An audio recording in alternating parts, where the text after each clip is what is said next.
तो ये ऐवान की कार्रवाई जो है इस पर बात करते हैं। हमारे साथ हमारा पैनल मौजूद है। सीनियर तज्ज़ियाकार सीनियर सहाफ़ी इमरान याकूब खान साहब हमारे साथ मौजूद हैं। इसके साथ साथ सीनियर सहाफ़ी और सीनियर एंकर पर्सन हैं इमरान खान हमारे साथ मौजूद हैं, और सीनियर सहाफ़ी सीनियर तज्ज़ियाकार सईद काजी साहब हमारे साथ मौजूद हैं। आप तमाम लोगों का बहुत शुक्रिया। आगाज़ में करना चाहूँगी इमरान साहब आपसे, आज क्या देख रहे हैं आप, क्या होने जा रहा है? सेनेट इजलास से पहले भी कहा जा रहा था कि हफीज़ शेख ही जीतेंगे। मोस्टली जो तज्जिया पेश किया जा रहा था, तबसरा हो रहा था, वो यही था कि कुछ भी हो जाए हफीज़ शेख साहब ने जीतना है, लेकिन जो नतीजा आया उससे सभी हैरान रह गए। आज कुछ अपसेट हो सकता है, कोई इस तरह की सूरत हाल पैदा हो सकती है कि सब दोबारा हैरान रह जाए?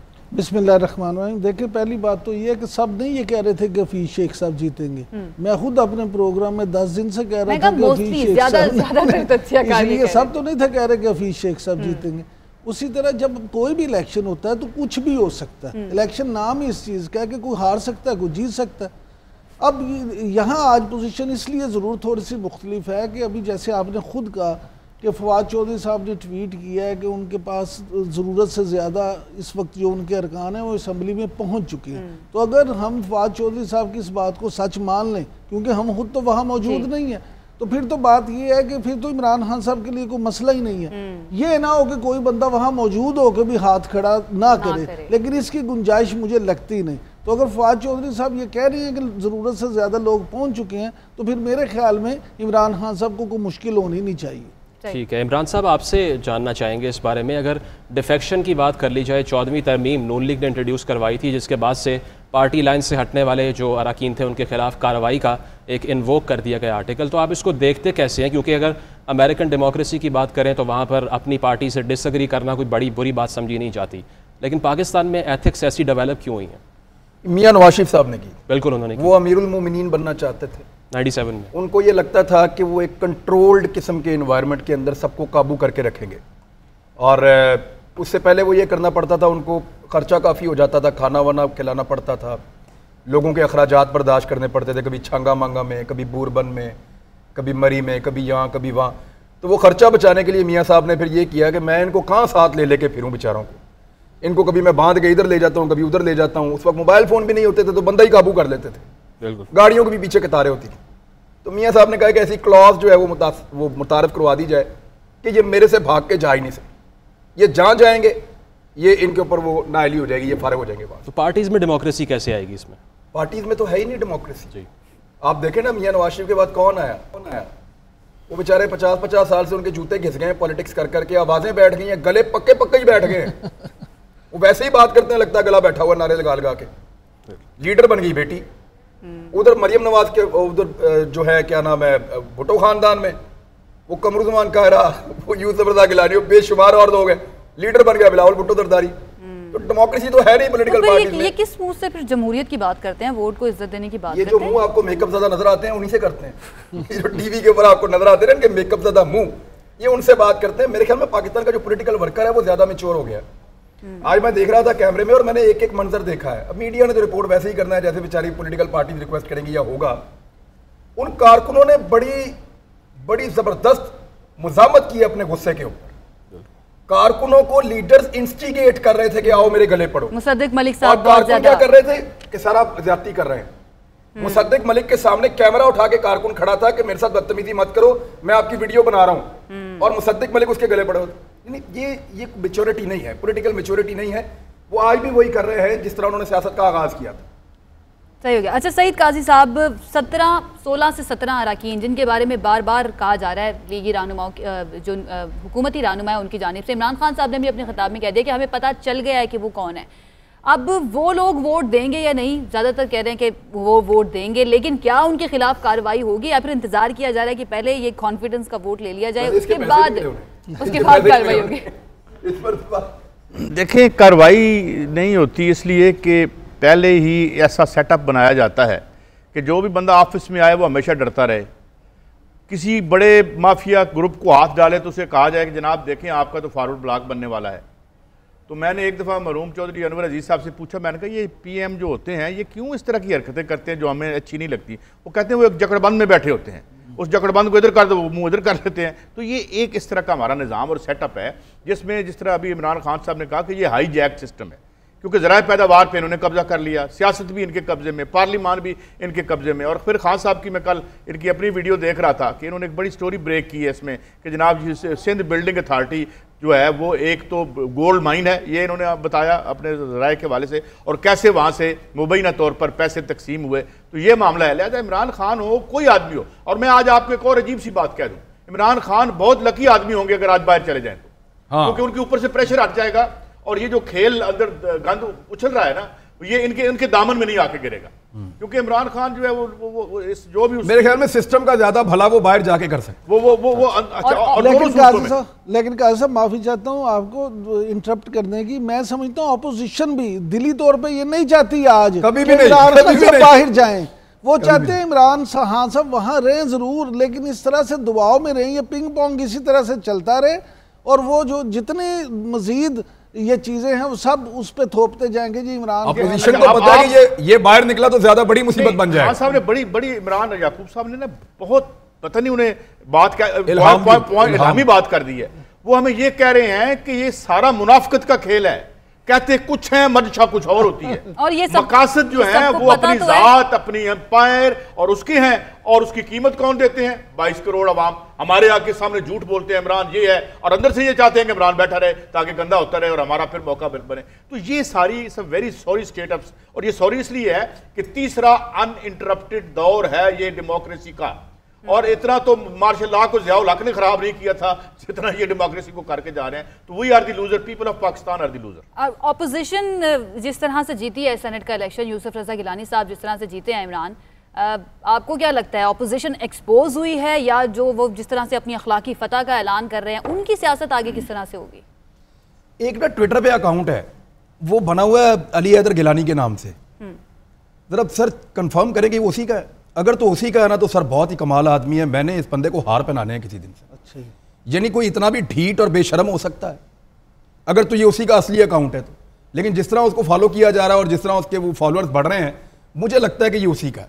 अच्छा सर, कोई इतना ढीठ और बेशर्म नहीं हो सकता। यानी तेरी वीडियो आ गई, तेरी ऑडियो आ गई, सारी दुनिया को पता चल गया तू पैसे दे के एमएनएस खरीद रहा है, और वो उसके बाद अल्लाह ताला का नाम लेकर सजदा शुक्र बजा ला रहा है और अजीब अजीब स्टेटमेंट्स दे रहा है, सेलिब्रेशंस कर रहा है। यानी इस मुल्क के अंदर आप करप्शन करें, बेईमानी करें, दो नंबरी करें, फ्रॉड करें, लोगों को खरीदें, लोगों का ज़मीर खरीदें, अपना ज़मीर बेचें। इमरान भाई आप मुझे एक बात बताएं, अब या काई साहब तुम दस दो मैनू कि इज इट पॉसिबल कि हम कोई करप्शन करें और अपने बाप का सामना कर लें जाके, या कोई दो नंबर काम करें और अपने बाप का सामना? मुझे आपने बड़ी दिलचस्प बात याद कर, इमरान साहब आप बड़ा मजा लेंगे कर रहा है, बाप के लिए मैं बड़ा मजा लेंगे। हम बचपन में होते थे तो मतलब कोई हमने शरारत की तो घर से भी जूतियां पड़ती थी, बाहर से लड़के आते थे घर। ये एक अजीब ऐड आया है, बच्चे को पता है अब्बा जी 2 नंबर हैं, अब्बा जी को पता है बच्चा फराडी है, मेरे दादाजी बहुत बड़े चोर थे और वारदाती थे। यानी एक अजीब माशाल्लाह खानदानी हमांगी पैदा हुई है इस सारी सिलसिले में। तो ये इस तरह की है, ये अहद बदला, इसके मॉरल बदले। खान साहब बड़े दुख से मैं कहता हूँ ये वो अहद है जिसमें अदना आला हो गए हैं और आला अदना हो गए। अच्छा, और आला लोग घरों में छुप के बैठ गए हैं, और जो ये इसको फख्र के साथ बताते हैं कि खरीद लिया। देखा जरदारी साहब कितने ज़हीन आदमी है, ये जहानत है, ये पकड़े ये शऊर की अलामत है कि आप बंदे खरीद सकते हैं और बेच सकते हैं। ये पकड़े पता कहां से गए? ये हुआ ये कि उसकी एक ऑडियो के अंदर बिल्डिंग का लफ्ज था, वहां से हमने चेक करना शुरू किया। तो ये कराची के अंदर एक इदारा है जो बिल्डिंग अथॉरिटी है, वो उसका सुप्रीम कोर्ट में केस भी चल रहा है और 9 तारीख को फिर पेशी है। सुप्रीम कोर्ट ने कई इलाकों के अंदर कंस्ट्रक्शन, नए नक्शे पास करना और बहुत सारी चीजें मना की हुई हैं। ये वहां पे हाई राइज बिल्डिंग्स के लिए बिल्डर्स को इजाजत देते हैं और उसके बदले में ये करोड़ों रुपया लेते हैं और वो वहां से अरबों रुपया कमाते हैं। तो इन्होंने बहुत सारे इलीगल नक्शे, इनके पास क्यू में काम पड़ा हुआ होता है। एक रिटायर्ड ऑफिसर है जिसका डीएचए में बंगला है। आगाज हो गया, यहीं से कंटिन्यू करेंगे। महदूम शाह महमूद कुरैश साहब, to move item number 2।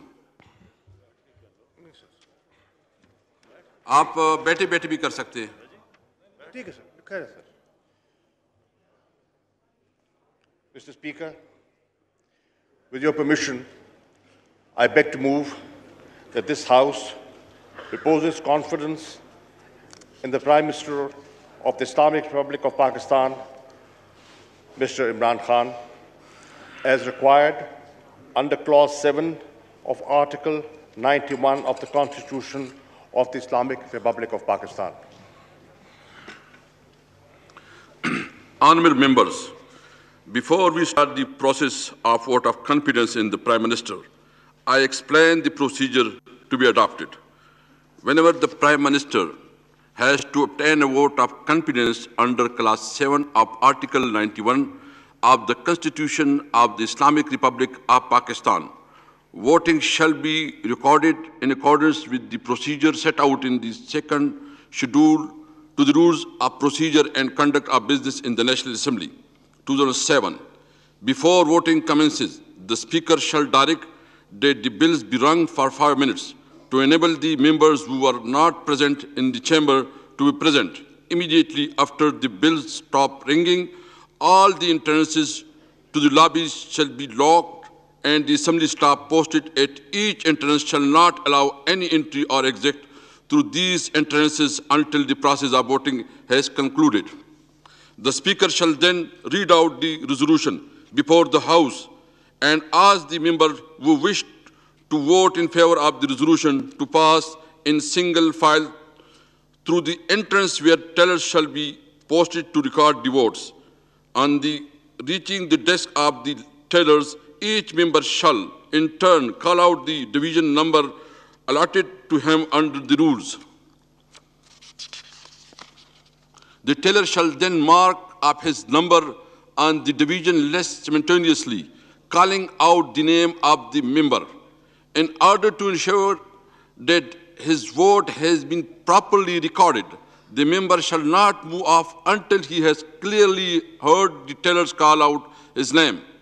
After a member has recorded his vote, he shall not return to the chamber until bells are rung again on the completion of this process.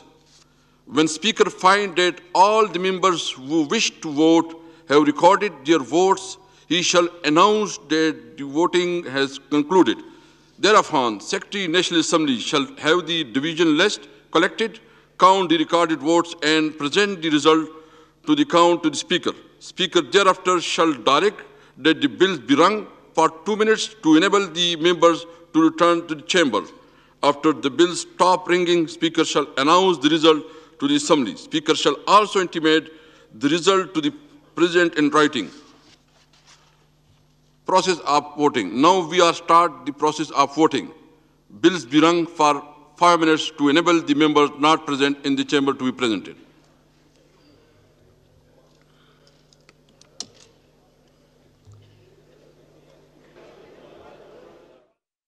कौमी असम्बली के बराह रास्त मनाज़िर आप तक पहुँचा रहे हैं, जहाँ पर वोट ऑफ कॉन्फिडेंस हासिल करने की कार्रवाई का आगाज़ हो चुका है और वज़ीर ख़ारजा शाह महमूद कुरैशी ने करारदाद पेश करके इस प्रोसेस का आगाज़ किया है और इसके बाद स्पीकर की जानिब से वोटिंग के तरीक़ाकार और अरकान के ईवान में आने से मुतल्लिक़ कवायद पढ़े गए हैं। और आपको बताएं कि इसके बाद अब जो ईवान है वो तमाम तरह अरकान वहाँ पर मौजूद हैं और वो इस नंबर को स्पेसिफाई करने के लिए अपने सामने जो पेपर्स मौजूद हैं उसको मार्क करने का प्रोसेस उनकी जानिब से अब शुरू कर दिया गया है। और अपने पैनल से इस बारे में बात कर लेते हैं, जो आज का इजलास हो रहा है और आज के इजलास के बाद क्या सूरत हाल बन सकती है। इमरान साहब आज अगर जीत जाते हैं, इमरान खान साहब, वज़ीर आज़म इमरान खान साहब जीत जाते हैं, उनको कॉन्फिडेंस का वोट मिल जाता है जो कि हाईली एक्सपेक्टेड है, उसके बाद उनकी सियासत जो है वो किस तरह की होगी? क्या वो ज़्यादा स्ट्रॉन्ग हो जाएंगे, क्या होगा?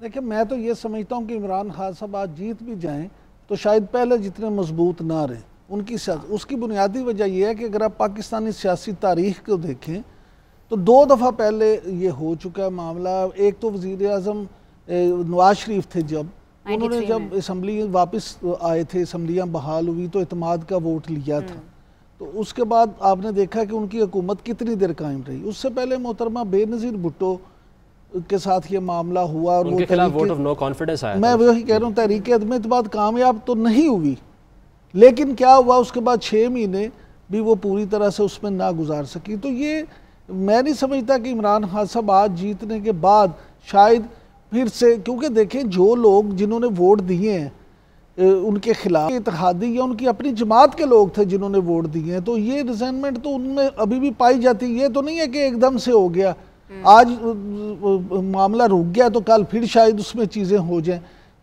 और अपोजिशन जो है मज़ीद अब तेज़ होगी। जिस तरह से अभी शेख रशीद साहब ने सुबह कहा कि जी लॉन्ग मार्च वो ज़रूर करेंगे, तो अपोजिशन जो है वो मज़ीद वार करने की कोशिश करेगी। लिहाजा मैं नहीं समझता कि इमरान खान साहब को आज इत्मीनान का वोट लेने से ये लगे कि शायद अगले जो 2 साल रह गए हैं वो उनके लिए रावी साहब चैन ही चैन लिखेगा। उनकी मुश्किलात में मुझे तो इजाफा ही नजर आता है। ठीक है, इमरान खान साहब आपसे जानना चाहेंगे, जो डिफेक्शन होती है या इधर के वोट उधर डल जाना, ये हमेशा आपको लगता है कि हॉर्स ट्रेडिंग ही एक फैक्टर होता है इसका, या कोई जेन्युइन भी ग्रीवेंसेस हो सकते हैं? अगर आपके पास अली हैदर गिलानी की वीडियोस आपने सुनी है तो फिर ये हॉर्स ट्रेडिंग होती है जी, और अगर वो आपने नहीं सुनी है, आपके पास कोई सबूत नहीं है, तो फिर ये जमहूरियत का हुस्न होता है, जैसे इलेक्शन कमीशन ने कल कहा है। तो वो तो वीडियो सबके सामने है। और अगर तो ये लोगों ने अपने ज़मीर की आवाज़ पे फैसला किया है और उन्होंने ये सोचा कि इमरान खान अच्छा डिलीवर नहीं कर रहे और इमरान खान के साथ इस मुल्क का मुस्तकबिल महफूज नहीं है, तो फिर उनको आज इमरान खान को फारिग कर देना चाहिए। अगर आज उन्होंने इमरान खान को उन 16 लोगों ने फारिग कर दिया जी, तो इसका मतलब ये है कि वाकई में ये एक तहरीक थी जो पाकिस्तान तहरीक इंसाफ के अंदर उठी। और अगर उन लोगों ने इमरान खान को वोट डाल दिया तो इसका मतलब है कि पैसे लेके उन्होंने वहाँ सौदा खरीद लिया था और वहाँ अपने ज़मीर बेच दिए थे और पैसों से सौदा कर लिया था। यहाँ पे क्योंकि पैसे नहीं मिले या मिलने का मौका नहीं मिला, टाइम बहुत कम था, तो यहाँ उन्होंने वही किया जो उनको ठीक लगा। तो सर कार्रवाई फिर क्या होनी चाहिए उन अराकीन के खिलाफ? फारिग किया जाना चाहिए, फारिग किया जाना चाहिए। लेकिन उन्हीं 16 लोगों से आज भी वो वोट लेंगे और वोट लेने के बाद क्या कार्रवाई करेंगे? वोट लिया जा सकता है। देखिए कायदे-ए-आज़म मोहम्मद अली जिन्ना ने कहा था कि मेरी जेब में बहुत सारे खोटे सिक्के हैं, तो ये दुनिया का बाजार है, यहाँ चलाने पड़ते हैं खोटे सिक्के। किसी को बांध के आप मारते चले जाएं और आप उसके यानी फिर मिसालें तो ये दे देना कि खैबर पख्तूनख्वा से जो MPs बिके थे उनको फौरी तौर पर निकाल दिया गया, इमरान खान। लेकिन बात ये है कि ये किसके टिकट पे जीत कर आए। लेकिन आप ये देखें ना कि जहाँ पे जरूरत पड़ी वहाँ पे नहीं निकालेंगे, जहाँ पर जरूरत नहीं है वहाँ से निकाल दिया। जैसे आप कहती हैं वैसे कर लेते हैं। मेरा सवाल है ना, इस सवाल का मतलब क्या जवाब वैसे कर लेते हैं। लेकिन देखिए आसान तरीका है ना इमरान खान ये, उनको निकाले और फिर हुकूमत खत्म कर दे अपनी आज ही फौरन। और यही वो अपोजिशन सारी चाहती है कि उसकी हुकूमत फौरन खत्म हो जाए। वो क्या कहता है आपको पहले दिन से, प्राइम मिनिस्टर वो कहता है कि मैं जान नहीं छोड़ूंगा, हार नहीं मानूंगा। बिल्कुल ऐसे ही हार मानने वाली बात। दोबारा से आगाज हो गया तो जरा सुन लेते हैं।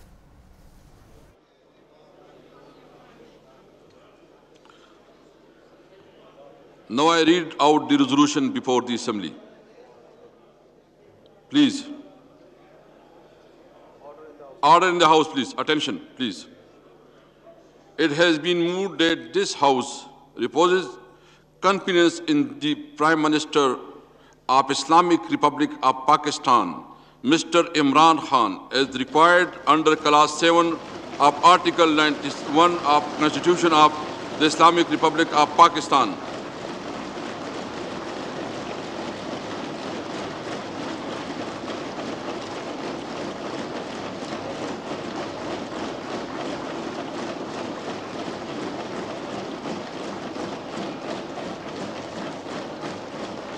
The honourable members who wish to vote in favour of the resolution should proceed to the lobby on my right side for recording their votes, please.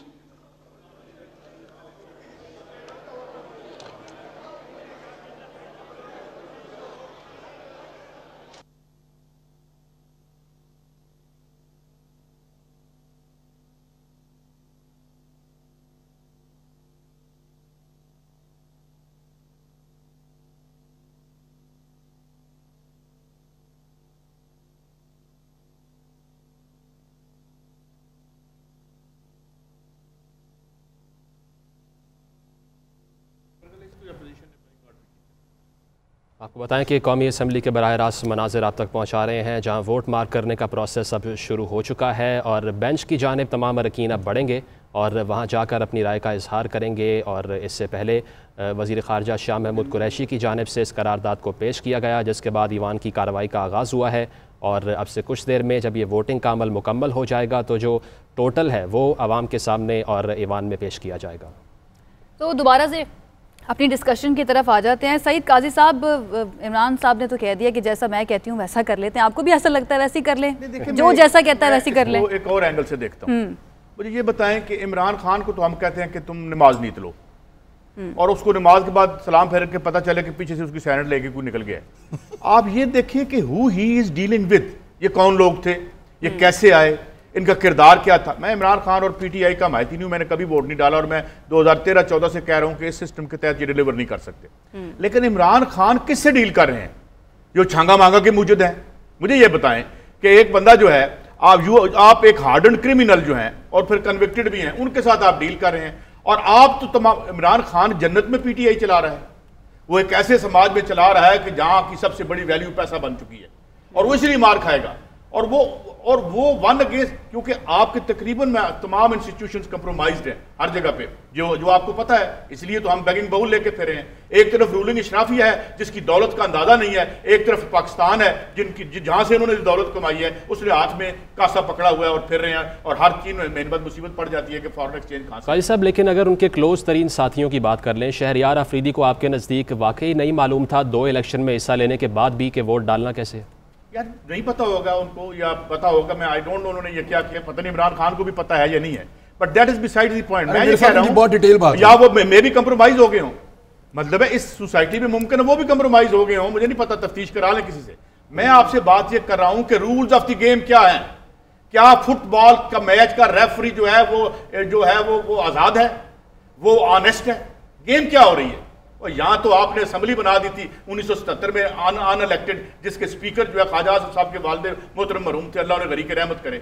Elected assembly जिसने 1973 का कॉन्स्टिट्यूशन बनाया था तकरीबन 14 अगस्त 1973 में, तो उसको फारग करके तो ये सारे आगे, इनमें से एक भी इलेक्टेड नहीं था।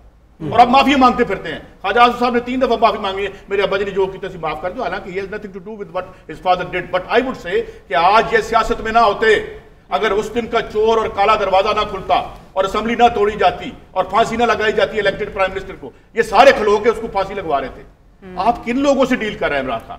मैं इमरान खान के सियासत और नजरिए से बिल्कुल इत्तेफाक नहीं करता, लेकिन जो सिक्का राइजुल वक्त है, अगर वो इनके सामने बैठ के हार्स ट्रेडिंग नहीं करेगा तो उसके साथ यही होगा जो आज हो रहा है। कल जो उसके साथ हुआ, जो आपके हफीज शेख साहब के साथ हुआ, तो ये रूल्स ऑफ द गेम या तो बदल दें, और रूल्स ऑफ द गेम ही यही है कि माल ने फैसला करना है, तो इमरान खान नेक हो जाता, नेक होकर घर बैठ जा, क्योंकि यहाँ नेक होकर तो काम चलेगा नहीं। सही। इमरान याकूब साहब, इलेक्शन कमीशन के किरदार पर भी बड़ी बात की जा रही है कि इलेक्शन कमीशन, मतलब कुछ लोग कह रहे हैं कि आजकल बहुत ज़्यादा बाइख्तियार, तो वो पहले भी था लेकिन अपने इख्तियारात का इस्तेमाल जो है वो उसने शुरू कर दिया है। अब कुछ कार्रवाई होगी जब प्रूफ भी मौजूद हैं और पता भी चल रहा है, हालांकि इलेक्शन कमीशन मान तो नहीं रहा, वो कह रहा है कि मतलब जमहूरियत का हुस्न है ये। आपको लगता है कि कोई कार्रवाई की जा सकती है सेनेट इलेक्शन, उसके बाद जो कुछ भी हो रहा है अभी तक उस पर? और वो कह रहे हैं किसी की खुशनुदी के लिए इलेक्शन कमीशन काम नहीं कर सकता। अच्छा आयशा, बात ये है कि जो आपने बात की उससे पहले मैं काजी साहब की बात पे ज़रूर थोड़ा सा करना चाहूँगा कि काजी साहब आप बार बार रूल्स ऑफ गेम्स की बात करते हैं। हमारे यहाँ के रूल्स हैं सही? मुझे तो अपने 31 साल सहाफ़त में कहीं रूल्स को नज़र ही नहीं आए। यहाँ जो सियासी जमात पावर में होती है उसके अपने रूल्स होते हैं, जो सियासी जमात अपोजिशन में होती है वो अपोजिशन में रहते हुए अपने रूल्स बनाती है। यहाँ हमारा तो अलमिया ये है कि रूल्स ऑफ द गेम्स आज तक तय ही नहीं हुए। यहाँ पे तो जितनी डिक्टेटरशिप, माफ़ कीजिएगा, जितनी डिक्टेटरशिप पार्टियों के अंदर है उतनी तो शायद डिक्टेटरों के दौर में मुल्क में नहीं रही। हम ज़ियाउल हक को बुरा कहते हैं, हम मुशर्रफ को बुरा कहते हैं, हम अयूब खान को बुरा कहते हैं, या खान को बुरा कहते हैं, बिल्कुल मैं उनके हक में नहीं हूँ। लेकिन क्या ये जो सियासी हमारे लीडर हैं उनमें आप नवाज शरीफ देख लें, उनमें मोहतरमा बेनज़ीर भुट्टो थी, आसिफ अली जरदारी हैं या इमरान खान है, ये किसी डिक्टेटर से कम है? इनकी मर्जी के खिलाफ को बात करके पार्टी में रह सकता है? मैं तो नहीं समझता यहाँ कोई भी रूल्स है। अब आ जाते हैं इलेक्शन कमीशन की तरफ, तो मैं कहता हूँ देर आए दुरुस्त आए चलें। अगर हमारे इदारों ने काम करना शुरू कर दिया तो बड़ी अच्छी बात है। इदारों को काम करना चाहिए और इंडिपेंडेंटली काम करना चाहिए। लेकिन असल चीज ये है कि अब होता क्या है, क्या इलेक्शन कमीशन उस पर जो 11 तारीख उन्होंने मुकर्रर कर रखी है उसमें क्या फैसला करते हैं, उसका नतीजा क्या निकलता है? इमरान साहब, लेकिन अगर ईवान के अंदर की बात हो रही है, बाहर की बात अगर करें तो ये मनाजिर टेलीविजन स्क्रीन पर मौजूद है जिसमें नून लीग के रहनुमा एहसन इकबाल की तरफ जूता फेंका गया है और वहाँ पर अब से कुछ देर पहले कशीदगी भी खासी रही और धक्कम पेल की गई। जूता फेंकने की जो फुटेज है वो टेलीविजन स्क्रीन पर नाजरीन मुलाहिजा कर सकते हैं। इमरान खान साहब, आपकी जानिब आना चाहूँगा, आप बताएं कि ये जो सारी सूरत हाल बाहर पेश आई है इसकी इनसाइड स्टोरी क्या तक पहुंची है आप तक?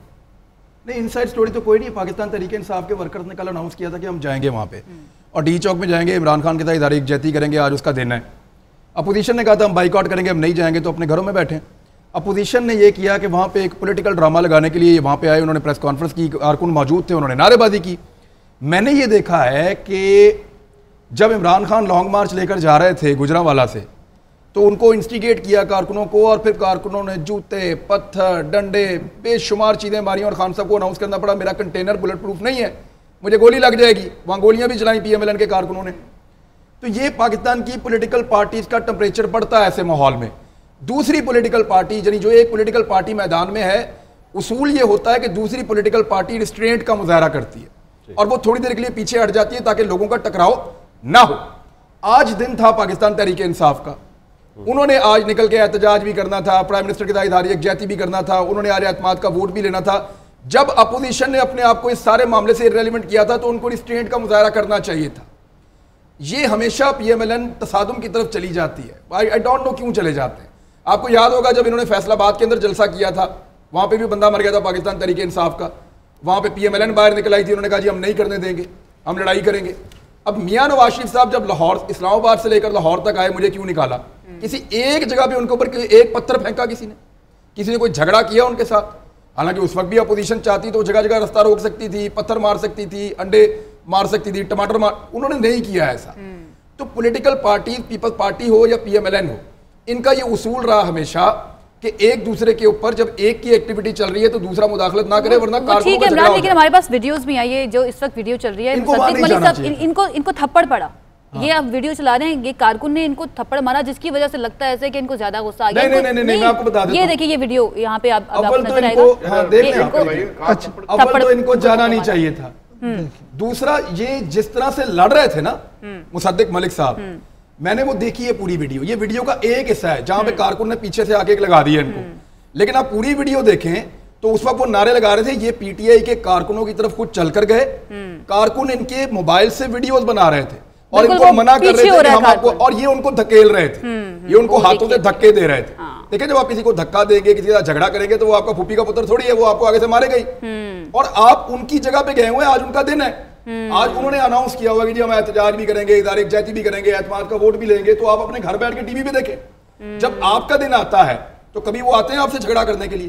तो PMLN से ये बात कभी बर्दाश्त नहीं होती कि किसी और की, लेकिन अगर वो आ ही गए थे, इमरान साहब अगर आ ही गए थे प्रेस कॉन्फ्रेंस करने के लिए, तो मेरे ख्याल से इसमें कोई मुज़ायका नहीं था। अच्छा, मैं और इमरान और काजी साहब ये ट्रांसमिशन शुरू होने से पहले एग्जैक्टली इसी मौजू पे यही फुटेज देख के बात कर रहे थे।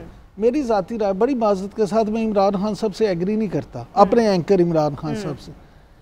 गुजारिश ये है कि अगर आज पीपल्स पार्टी का भी उतना ही दिन है जितना PTI का दिन है, क्या PTI का क्या दिन है? इमरान खान की वहाँ सालगिरह मनाई जा रही है। भाई वो तो अपने एतमाद का वोट ले रहे हैं, तो उन्होंने शो लगाना है अपना, मुस्लिम लीग नून और पीपल्स पार्टी ने अपना शो लगाना है। अब यहाँ जो बात हुई है, मेरी बात सुने, मैं इमरान खान साहब से ये बात ट्रांसमिशन से पहले कह रहा था।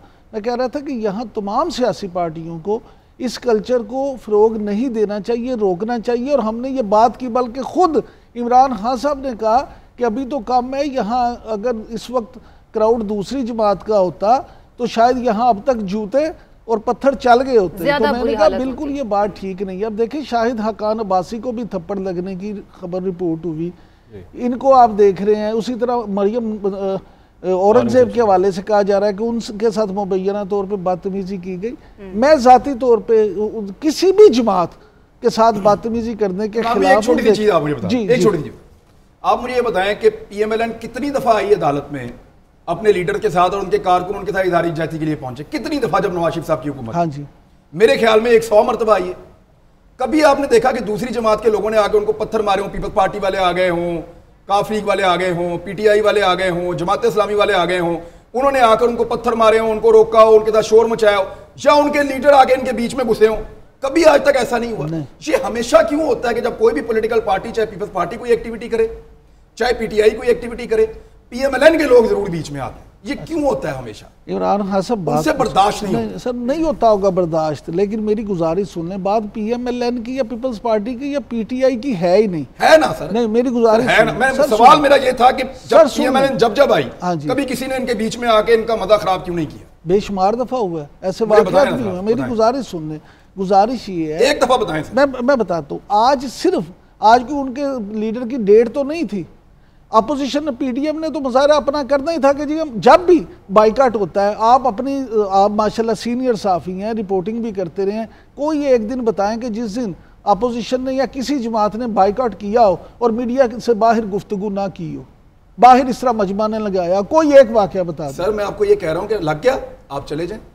कारकुनों को इंस्टिगेट किया सर गुजारिश तो सुन लेना, उसी दौरान तो ये हुआ है जब वो मीडिया टॉप, वो नारे लगा रहे थे ना, उनको यही करना था, वो वहां किस लिए आए थे? सईद काजी साहब का भी जान लेते हैं। सईद काजी साहब, आपको क्या लगता है? मैं तो दोनों भाइयों से बड़ा डरता हूं, मैं किसी से इख्तिलाफ नहीं करता। मुझे सिर्फ ये लगता है कि जूते चलने का याद आ गया है। ये आगाज हुआ था, सदर बुश को जूता पड़ा था इराक में, आपको याद होगा।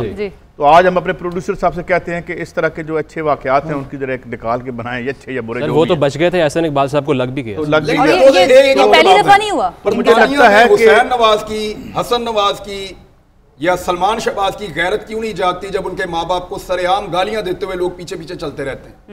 यहां पे इनको गुस्सा चढ़ गया कि पीटीआई का कारकुन जो है वो इमरान खान के नारे लगा रहे हैं, नवाज शरीफ को चोर कह रहा है, तो ये मुड़ के उनके गले पड़ गए, उनके साथ लड़ पड़े। लेकिन जब बरतानिया के अंदर हुसैन नवाज के सामने उसके बाप को लोग बुरा भला कह रहे होते हैं, चोर और डाकू कह रहे होते हैं, वो तो कभी गले नहीं बढ़ा निकलते। वहां पे कुछ कर नहीं सकते ना, कार्रवाई हो जाएगी फौरी तौर पे।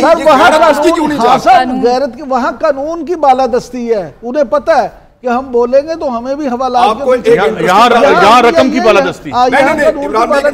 हुसैन नवाज पाकिस्तान में होगा ना, उसकी गैरत यहाँ भी नहीं जागेगी। गैरत हमेशा उसकी जागती है जो बेचारा इस निजाम के अंदर ना किसी से टुकड़े लेके खाने वाला है या जिसने लीडरशिप की तरफ देख के कुछ हासिल करना है। काजी साहब, लेकिन तो गरीब की जागती है। काजी साहब, अगर बात कर ली जाए अपोजिशन के जो इस सारे रद्द अमल किया, तो उन्होंने ईवान में आकर क्यों नहीं अपने कंसर्न शो करने की कोशिश की? मैं अभी आपने एक फुटेज दिखा रहे थे तो मोहसिन दावड़ साहब बैठे हुए थे जी। मैं आई कोर्ट, इसका मतलब कि उन्होंने बाइकआउट नहीं किया। इमरान खान को तो वो वोट नहीं देंगे, मैं किसी और शख्सियत को नहीं देख सका, और वो तो खैर है भी, वो तो दूसरे जो इनके साथी हैं वो तो मेरे ख्याल में जेल में वो नहीं, उनको भी बुलाया गया, पैरोल पे रिहाई हुई है। अच्छा, फिर मैंने देखा नहीं उनको। तो ये अपोजिशन, देखे मैं आपको एक बात बताऊं, अभी थोड़ी देर पहले बात हो रही थी हुकूमत जा रही है या नहीं जा रही। यहाँ की हुकूमतें अपनी इंट्रिंसिक क्वालिटी की वजह से एग्जिस्ट नहीं करती। उसकी वजह क्या है? उसकी वजह यह है कि बहुत अरसा हुआ जो सियासत से नज़रियात को अलग कर दिया गया, और बैरूनी फैक्टर्स की वजह से जो है वो लोगों को इकट्ठा करके तो ताकत में बिठा देते हैं बालादस्त तबकात और हुक्मरान तबकात, और फिर होता क्या है कि उन्हीं के मफादात की निगहदाश्त करते हैं। ये देखें ना, बिल्कुल एक अजीब दौर 40 साल में गुजरा। ये गेटेड कम्युनिटीज़ का तो सफ़र था, बसों में हम इकट्ठे सफ़र करते थे, सिनेमाज में हम जाते थे, सोशल गैदरिंग्स होती थी, मिक्सिंग होती थी। अब हर कोई टेलीफोन में घुसा हुआ है या इस तरीके से सेपरेट कर दिया है कि एक ही शहर में हम जाते हैं तो हमें फ्रांस नज़र आता है, आगे जाते हैं तो गियाना या इथोपिया आ जाता है। यानी ये जो 2 किलोमीटर पे यानी छोटे छोटे जजीरे आफियत के, और फिर बर्बादी, और जो माशाल्लाह। अच्छा सुन लें काजी साहब, माफी चाहता हूं, गेटेड कम्युनिटी को छोड़े, आप जो 2 किलोमीटर की बात है वो भी छोड़ दें। मुझे लाहौर शहर की कोई ऐसी पौष आबादी बता दें जिसके दरमियान में 2-3 गांव ना हो जहां से बेचारे घरों में काम करने के लिए ये जो आप रखे हुए हैं इन्होंने, ये मैं इसकी थोड़ी एक्सप्लेन करूं। इसे कहते हैं अनइवन एंड कंबाइंड डेवलपमेंट। हमारे निज़ाम की सबसे बड़ी ये है कि एक ही जगह पे, वो शहबाज शरीफ साहब कहते थे ना कि मैं लाहौर को फ्रांस बना दूंगा, मैं कह रहा हूँ फ्रांस भेज दो, उधर लाहौर बना देंगे। तो ये यहाँ पे जो ये जो है ना, यहाँ फ्रांस भी है जो बड़ा छोटा है, टाइनी है, और यहाँ पे